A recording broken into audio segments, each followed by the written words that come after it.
बार पुनः आया हूं।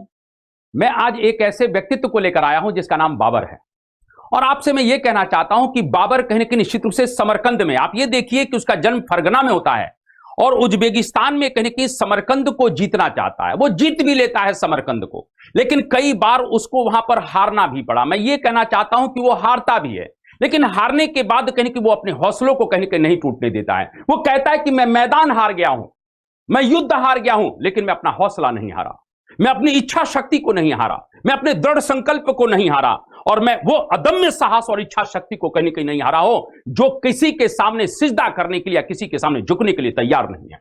मैं ये कहना चाहता हूं कि कहीं ना कहीं निश्चित रूप से वह बाबर जो समरकंद को जीतता है, फिर हाथ से निकल गया और अंततः कहीं ना कहीं निश्चित रूप से उसने अपने दृढ़ इच्छा शक्ति के बल पर हिंदुस्तान में आकर कहीं कि निश्चित रूप से आपको काबुल को जीतता हुआ आता है और पानीपत के मैदान में अंततः कहीं कि इब्राहिम लोदी को पराजित करके हिंदुस्तान में एक बहुत बड़ी सत्ता को स्थापित करता है जिसे मुगल वंश के नाम से जाना जाता है। वह मुगल वंश जो 350 वर्षों तक हिंदुस्तान पर शासन करता है। मैं ये कहना चाहता हूं कि अगर आप कहीं कहीं पराजित हो जाते हैं, आप हार जाते हैं, तो आप अपने हौसलों को मत हारने दीजिए। जिस तरह से बाबर कहता है कि मैं कुलना के मैदान तो हार गया, लेकिन मैं अपने दृढ़ संकल्प को, मैं अपने हौसलों को नहीं हारा हूं। उसी प्रकार से व्यक्ति पराजित होता है, लेकिन कहीं न कहीं निश्चित रूप से अपने हौसलों को नहीं हारना चाहिए। रख हौसला वो मंजर भी आएगा, प्यासे के पास चलकर समुंदर भी आएगा, थक कर ना बैठे मंजिल के मुसाफिर, मंजिल भी मिलेगी और मिलने का मजा भी आएगा। तो इसीलिए मैं आप लोगों से यही कहना चाहता हूं, आप लोग अगर कहीं परिस्थितियां अगर विषम हो जाती हैं तो घबराने की जरूरत नहीं है।